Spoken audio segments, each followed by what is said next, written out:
In today's video, I'm going to discuss or show you how I go about sharpening this axe. This is a Harbor Freight Pittsburgh camp axe, hand axe, whatever you want to call it. 1¼ pounds, wood handle, $12.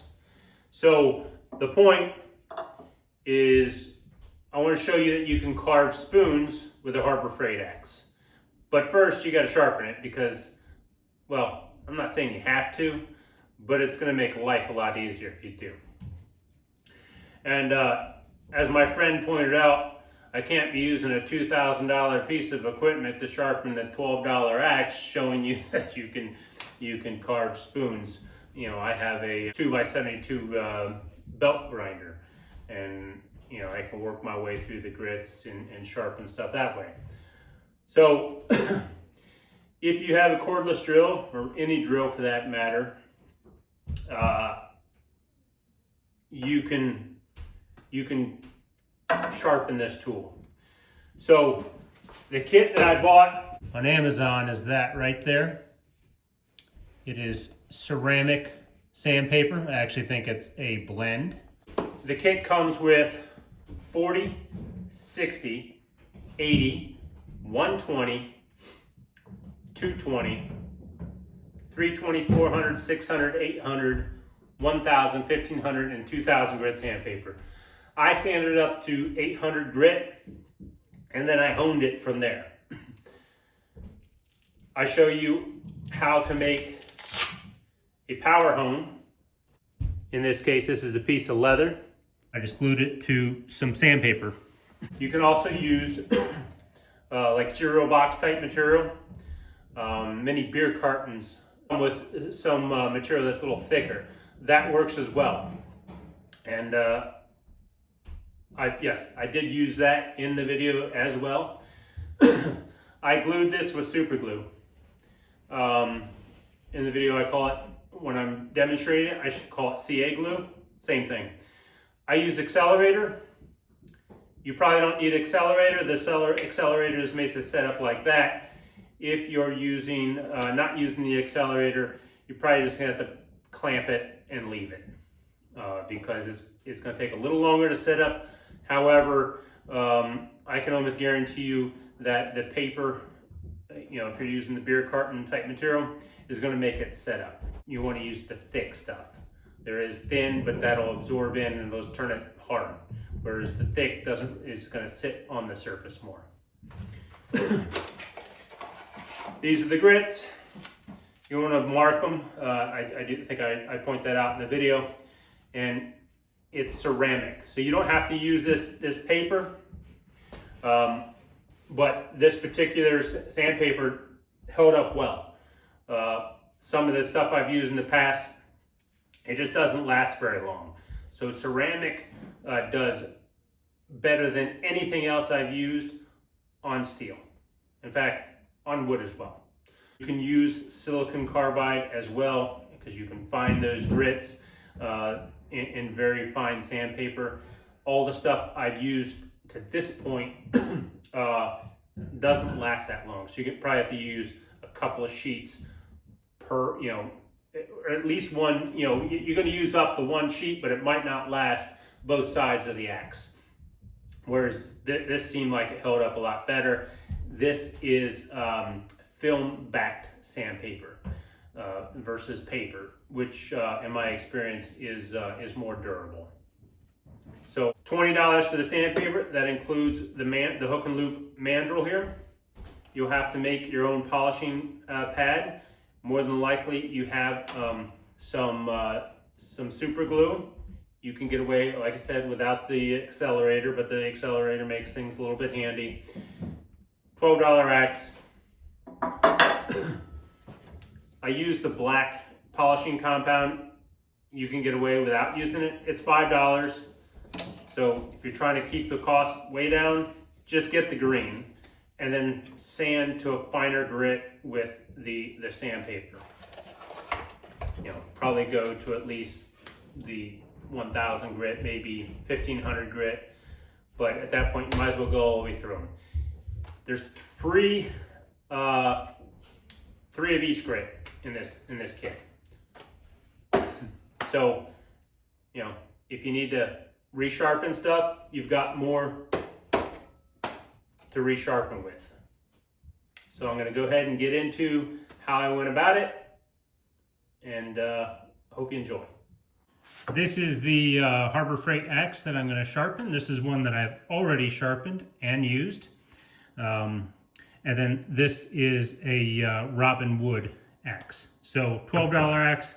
This was a bit cheaper, don't remember the exact number. They're very similar in thickness right here. There is about a 1/4 inch wide edge here. So that's what we're going to shoot for. That is, so the Harbor Freight axe comes a little more blunt than that. So we're going to change the angle that it's ground at. So we're going to start with 40, 60, 80, 120, 220, 320, 400, and 600. So when you first get these, go through and mark them all. If they don't have, so some of them had printed numbers on them and some did not. They came stacked pretty much in order, but you don't want to lose track of what your grits are. This is the backer pad we're going to use because this is what comes in the kit. And my sole reason for using this kit is everything you need will be in that box. When I did this axe here, I started with an angle grinder. That's going to be a little more efficient. If you have Rolex pads like this, I would use those, and I would start with ceramic. So anything that we're using here, I recommend starting with ceramic. The reason I would use this if you have a Rolex would be because it's a little more rigid. The idea is not to roll the edge. We have to come to terms with the fact that we're going to end up rolling it a little bit. I would say don't apply too much pressure. And I'm just going to use a cordless drill because I suspect that most people have a cordless drill. Stick your pad on there. Have a Sharpie handy. A big fat one like this is more ideal. We don't need to start with it because with coarse grit like that, you will be able to tell exactly where you've ground. So this is a bench vise. Goes into a keyhole. It's a vice grip style. Any type of clamp that can clamp your axe down is what you want to use. And again, I'm using a drill because I figure most people have a drill. I'm going to show you this first step on one side in real time so that you can see exactly how long it takes to grind.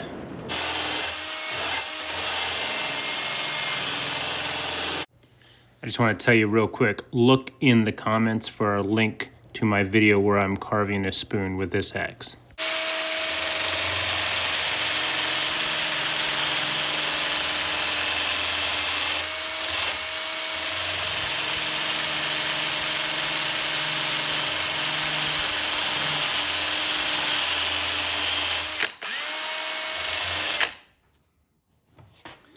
Checking for heat.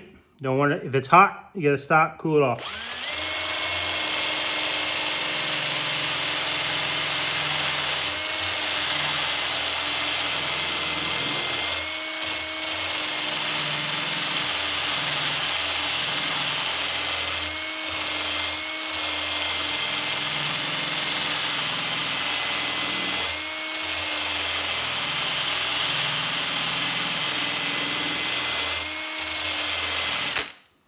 And slower RPMs is what you want here. That prevents overheating the tool. Throughout this entire process, all grinding is done with the leading edge, so the sandpaper is moving away from the cutting edge.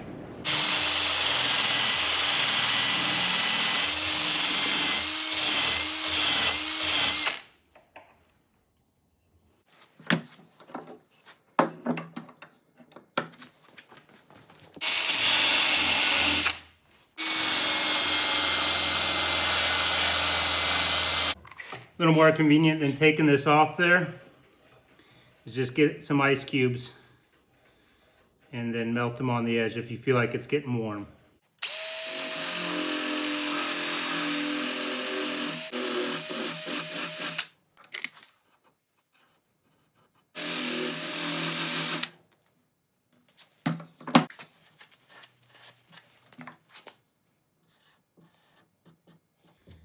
Don't need the big fat marker, but it makes life a little easier there. I'm going to switch to the 60 grit. Now that I've done the majority of the shaping with the 40 grit, each subsequent grit will go much faster. I am going to again show you the full grinding of the 60 on this side so you can see how long it takes.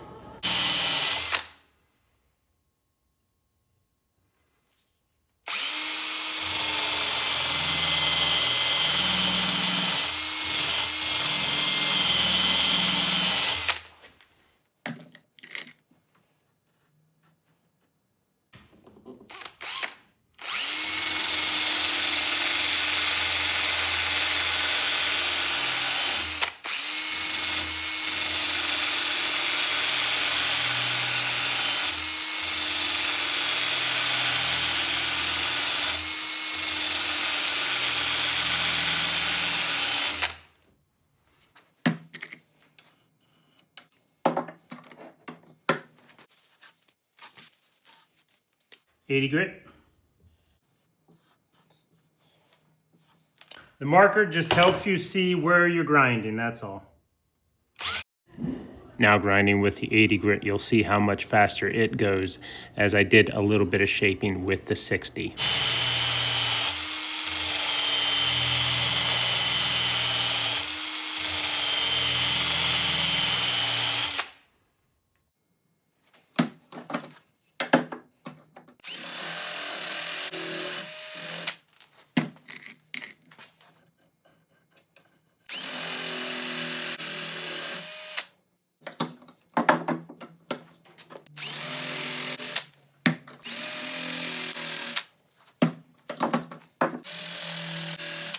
You can already see at 220 it's starting to get kind of shiny there.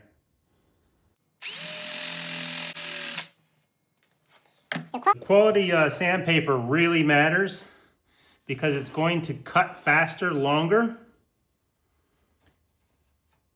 and you have much less risk for heat buildup. Also, that's why you want to stay with lower RPMs. You have much less risk. But if you have something that's really sharp, you know, especially for starters, the angle grinder is safe, but you do not want to use dull sandpaper. You don't want to stretch the life. And I really recommend that ceramic sandpaper.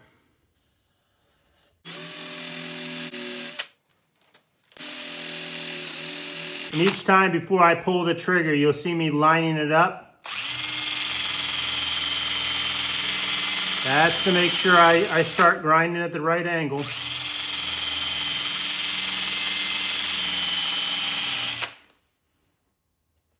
If you have it, I think a right angle drill would be a little easier, but this is working just fine.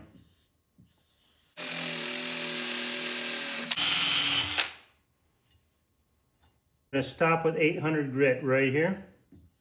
I'm going to grind this to 800, and then we're going to hone it.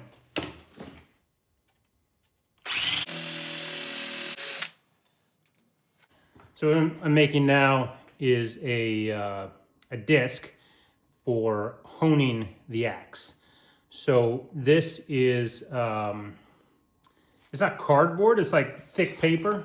So the same type of stuff that you would have in a box like this. The easiest thing is just take one of your sanding discs. Probably the ideal thing to do is just, you know, a spent one, the one that you've used up, because you're not going to start by honing. You're going to start by sanding. And just draw around it. And you have a circle. So cut that out. I have a piece of leather here. So I've already, like I said, glued these up. but I'm going to try the leather. I think that should work fine. The first thing I want to do is saturate the leather with activator. You don't have to go crazy, but so that's going to make the glue set up quickly. Make sure you put it together correctly. Now,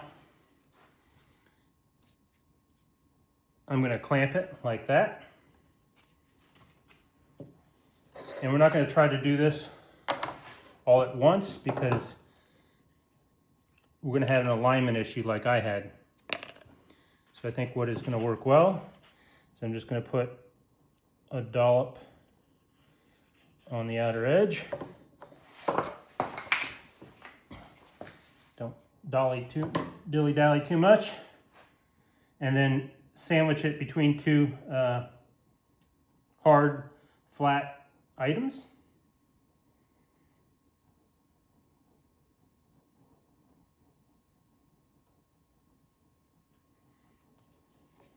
Should be set up. Now you can take the clamp off.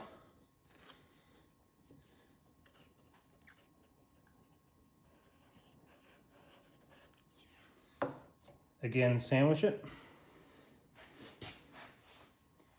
And that's just going to give you a perfectly positioned disc on the piece of sandpaper. So you don't have alignment issues. When you go to press them together, they'll misalign. Okay.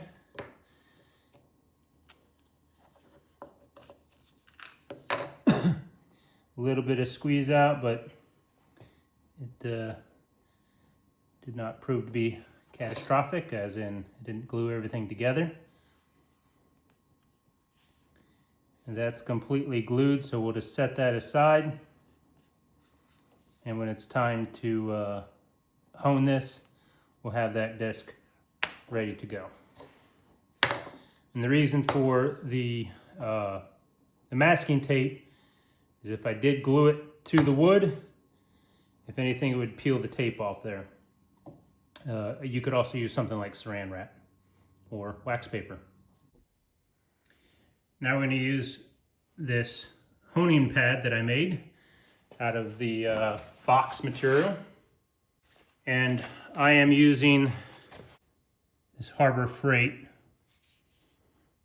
black polishing compound. And after that, we're going to go to the green.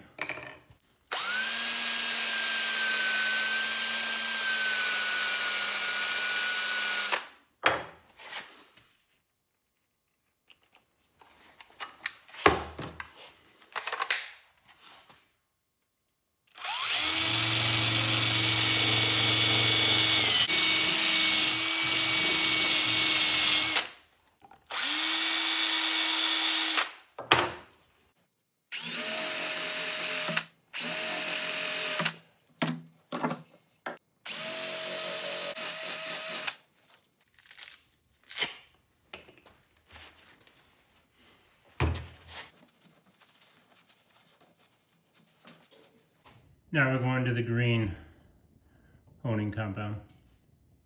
I'm going to use the leather disc that I made.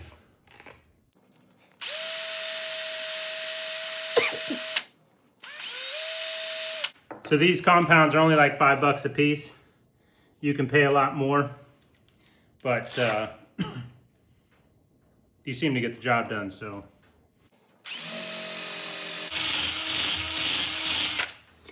So you're only cutting with the leading edge.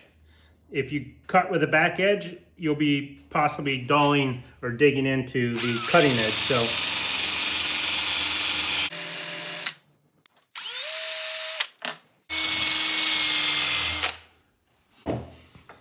see how we did?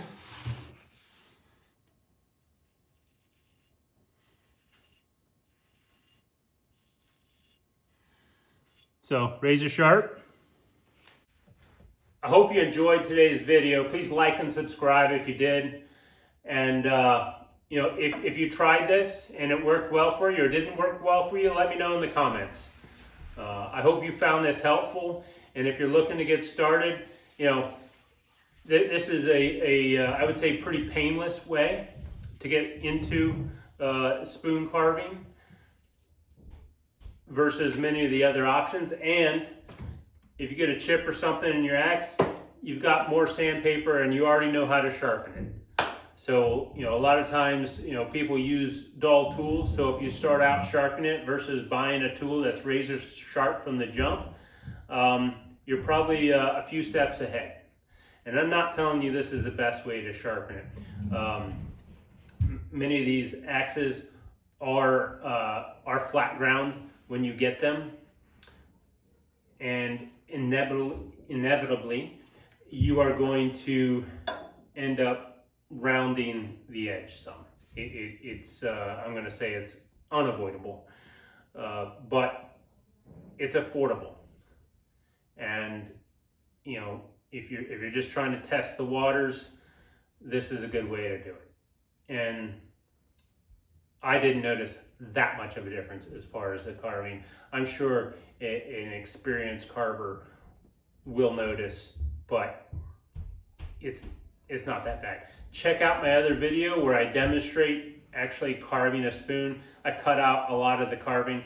I am not a proficient, you know, person with an axe, and I would say that actually makes me more qualified to do this video, because you're trying to figure out, can I get into spoon carving on a budget? And this is one way to do it. Catch you on the next one.